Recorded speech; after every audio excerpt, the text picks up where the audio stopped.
안녕하세요. 중요한 내용만 쏙쏙 골라보는 책 듣는 10분 황서연입니다. 하버드대 최고의 행복학 강의 탈 벤 샤하르의 완벽주의자를 위한 행복 수업을 들려드립니다. 지난 수년간 나는 하버드 대학에서 행복에 대한 강의를 해왔다. 행복에 대해 토론하다 보면 다소 놀라운 두 가지 반응을 반복해서 마주하게 된다. 첫째, 사람들은 종종 행복하지 않다고 말한다. 하지만 좀 더 자세히 들여다보면 사실 그 말은 항상 행복하지 않다는 뜻이다. 둘째, 사람들은 나 같은 행복 전문가는 매 순간 기쁨에 넘칠 거라 생각한다. 그래서 내가 두려움이나 실망감에 대해 이야기하면 그들은 깜짝 놀라면서 나는 어떤 시련 속에서도 행복할 거라 믿었다고 말한다. 사람들이 이런 두 가지 반응을 보이는 이유는 진정으로 행복한 사람은 슬픔, 두려움, 불안을 느끼지 않으며 실패와 좌절에도 끄떡없을 거라고 생각하기 때문이다. 세대와 대륙과 문화를 초월해서 사람들이 공통으로 갖고 있는 이런 생각에서 나는 또 다른 놀라운 사실을 깨달았다. 나는 완벽주의자들에게 둘러싸여 있었던 것이다. 오랫동안 심리학자들은 완벽주의를 일종의 신경증으로 생각했다. 그러나 오늘날 심리학자들은 현실적이고 건강한 긍정적 완벽주의와 비현실적이고 신경증적인 완벽주의를 구분하고 있다. 나는 이 두 가지 완벽주의에 큰 차이가 있다고 보기 때문에 두 완벽주의를 완전히 다른 이름으로 부르기를 좋아한다. 이 책에서 나는 부정적 완벽주의를 그냥 완벽주의, 긍정적 완벽주의를 최적주의라고 지칭할 것이다. 완벽주의와 최적주의의 중요한 차이점은 전자는 본질적으로 현실을 거부하는 반면 후자는 현실을 받아들인다는 것이다. 이 둘의 차이는 실패와 고통스러운 감정, 그리고 성공을 인식하고 반응하는 방식에 있다. 첫째, 완벽주의자는 어떤 목표를 향해 가는 길이나 인생 전체가 아무런 장애물이 없는 탄탄대로이길 기대한다. 반면 최적주의자는 실패를 삶의 일부이자 성공과 밀접하게 연결된 경험으로 받아들인다. 둘째, 완벽주의자는 행복한 삶이란 긍정적인 감정들이 물흐르듯 계속 이어지는 것이라고 믿는다. 그리고 당연히 행복해지기를 원하기 때문에 고통스러운 감정을 거부한다. 반면 최적주의자는 고통스러운 감정을 불가피한 삶의 일부로 받아들인다. 그리고 그러한 감정들을 통해 삶에 대한 이해가 깊어진다. 셋째, 완벽주의자는 결코 만족할 수 없다. 현실적으로 달성할 수 없는 기준과 목표를 세우기 때문에 처음부터 성공할 가능성을 거부하는 셈이다. 최적주의자 역시 높은 기준을 정하지만 성공의 기준은 현실을 기반으로 하기 때문에 달성할 수 없다. 따라서 최적주의자는 완벽주의자와는 달리 목표를 달성할 때 성공에 대한 진정한 만족과 자부심을 느낀다. 넷째, 완벽주의자는 현실을 거부하고 대신 환상의 세계에서 산다. 현실 세계의 한계와 제약을 거부함으로 비현실적이고 달성 불가능한 성공 기준을 정한다. 하지만 당연히 그 기준에 이를 수 없고 결국 끊임없이 좌절과 자괴감만 맛본다. 반면 최적주의자는 현실을 받아들인다. 현실 세계에서는 어느 정도의 실패와 슬픔이 불가피하며 성공은 실제로 달성 가능한 기준에 따라 평가해야 한다는 것을 인정한다. 그 결과 실패를 좋아하지는 않지만 자연스럽게 받아들이기 때문에 불안감을 덜어내며 삶을 좀 더 즐기면서 살아간다. 아이들을 양육하고 교육하는 문제에서 완벽주의 부모와 최적주의 부모는 아이의 행동에 전혀 다르게 반응한다. 그리고 그 반응은 아이의 행동 발달에 영향을 끼친다. 예를 들어 완벽주의 부모는 아이가 음식을 흘리지 않도록 떠먹여주거나 흘리는 것을 계속해서 닦아낸다. 반면 최적주의 부모는 스스로 배우는 것의 중요성을 인식하기 때문에 아이가 음식을 흘리고 얼굴에 칠하고 빈 수저를 입에 가져가도 내버려두는 동시에 아이가 스스로 음식을 먹게 한다. 그리고 포크로 자신을 찌르지 않도록 보살핀다. 적절한 수준의 개입을 통해 아이의 건강과 안전을 지키면서 실패에서 배우는 기회를 허락하는 것이다. 장기적인 성공과 행복을 위해서는 대체로 도전적인 목표를 추구하면서 동시에 실패와 부족을 받아들일 수 있어야 한다. 부모와 교육자가 해야 할 일은 아이들에게 높은 기대를 걸고 또한 탐험하고 모험하고 실수하고 실패할 수 있는 기회를 주고 격려하는 것이다. 기업에서는 어떨까? 완벽주의 경영자는 업무 능률과 일에 대한 만족도가 떨어진다. 그의 직원들도 마찬가지다. 완벽주의 경영자에게서 가장 공통적으로 볼 수 있는 행동은 직원들이 실수하는 가능성을 아예 제거하려고 노력하는 것이다. 하지만 유능한 직원들은 불필요한 간섭을 받고 있다고 느끼면 직장을 그만둬버린다.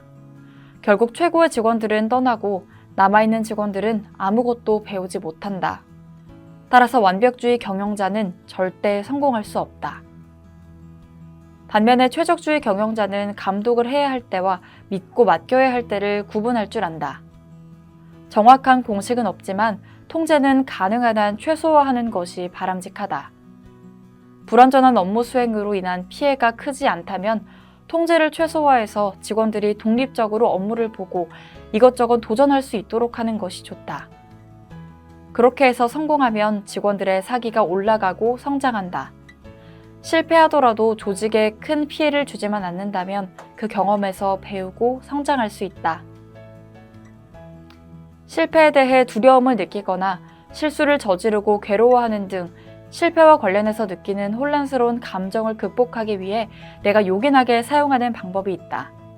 PRP 3단계, 즉 나 자신에게 인간적인 감정을 허용하고 상황을 재구성하고 거리를 두고 바라보는 단계를 통과하는 것이다. 어떤 감정을 극복하기 위해서는 먼저 그 감정을 현실의 일부로 받아들이고 또한 그 감정을 유발한 사건을 그대로 받아들여야 한다. 일단 상황과 감정의 현실을 받아들이면 인지 재구성을 시작할 준비가 된다. 어떤 사건에 대한 부정적이고 바람직하지 않은 해석을 긍정적이고 바람직한 해석으로 바꾸는 것이다. 인지 재구성이나 거리 두고 바라보기가 필요한 경우는 상황에 적절하지 않은 감정을 느끼는 때다. 이와 같은 PRP 3단계는 일종의 심리 기법으로 연습이 필요하다. 처음 할 때는 어색할 수 있지만 시간이 지나면 점차 익숙해져서 불합리한 생각에서 오는 감정들을 해결하는 데 도움이 될 것이다. 완벽주의자는 모든 것을 완벽하게 만들기 위해 다른 사람들에게 조언을 하면서 그들 자신은 도움을 청하거나 받으려고 하지 않는다. 사실 완벽주의가 최적주의자를 향해 가는 가장 좋은 방법은 적극적으로 도움을 청하는 것이다. 사람들에게 손을 내밀고 부족함과 약점을 보여주는 것은 처음에는 어색하고 어렵게 느껴질 수 있다. 하지만 시간이 흐르면 곧 익숙해진다. 인간은 수학 공식처럼 특별한 변수의 자리에 적절한 숫자를 대입해서 문제를 해결할 수 있는 존재가 아니다. 특히 곤경에 처하거나 약해졌을 때 인간의 심리는 해결책과 조언보다는 이해와 사랑을 필요로 한다. 받아들이고 포용하고 격려하는 환경 속에서 우리의 장점과 능력과 힘을 마음껏 발휘할 수 있다. 최적주의자가 되는 여행을 출발했을 때 나는 고통, 슬픔, 불안, 시련이 내 삶에서 사라지기를 바랐다. 물론 그러한 바람을 갖도록 지시한 것은 내 안의 완벽주의였다. 외부에서 어떤 일이 일어나도 항상 행복할 수 있는 내면의 장소를 찾고 싶었던 것이다. 하지만 결국 그런 장소는 찾을 수 없었다. 그 대신 시련에서 배울 점이 있으므로 고통을 받아들이는 것이 중요하다는 것을 깨달았다. 고통이 우리 삶의 일부이며 지혜와 동정심을 배우게 한다고 생각하면 고통을 좀 더 달갑게 받아들일 수 있다. 실제로 슬픔과 불행을 불가피한 것으로 받아들일 때 고통이 줄어든다. 한편 우리 자신과 다른 사람들에 대한 우리의 관점은 긍정적인 면에 초점을 맞추는지 또는 부정적인 면에 초점을 맞추는지에 따라 달라진다. 부정적인 면에 초점을 맞추고 잘못을 찾아내는 완벽주의자는 뭔가를 잘못하는 것이 두려운 나머지 종종 현상 유지로 만족하고 결국 제자리 걸음하거나 뒷걸음질 친다. 그에 비해 긍정적인 면에 초점을 맞추고 장점을 찾아내는 최적주의자는 때로 실패하더라도 훌륭한 삶을 창조하기 위해서는 우리가 가진 장점을 능동적으로 추구해야 한다는 것을 알고 있다. 우리가 다른 사람들을 평가하는 방식을 결정하는 것을 넘어서 긍정적인 면 또는 부정적인 면에 초점을 맞추는 태도는 우리 자신의 생활 방식에도 직접적인 영향을 준다. 장점을 초점을 맞춘다고 해서 단점을 무시하라는 것이 아니다. 단점을 극복하려면 장점을 추구하는 것이 가장 효과적이라는 것이다. 내 이름은 탈이고 나는 완벽주의자다. 완벽주의가 항상 내 삶의 일부로 남아있을 것이라는 사실을 받아들이면 마음이 편해진다.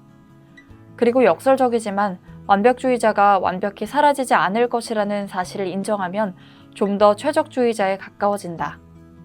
완벽주의와 최적주의는 서로 다른 존재 방식이 아니다. 또한 어느 한쪽을 선택해야 하는 것도 아니다.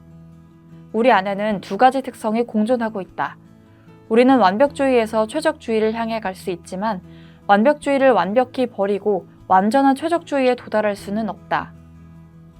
나는 나의 완벽주의를 해결하겠다고 마음먹은 지 거의 20년이 흘렀지만 아직도 계속 고군분투하고 있다. 하지만 그동안 확실히 발전이 있었고 내가 힘들어하는 문제도 시간이 가면서 변화했다. 요즘 나는 변화를 좀 더 즐길 수 있게 되었으며 인생의 부침을 받아들이면서 때로 경이로움을 느끼기도 한다. 완벽주의는 나의 일부이며 최적주의도 마찬가지다. 내 이름은 탈이고 나는 또한 최적주의자다. 도달할 수 없는 목표와 현실 사이에서 끝없이 괴로워하는 현 시대의 우리들에게 완벽주의자가 아닌 행복한 최적주의자가 될 수 있도록 방향을 제시하는 책, 완벽주의자를 위한 행복 수업을 추천드립니다.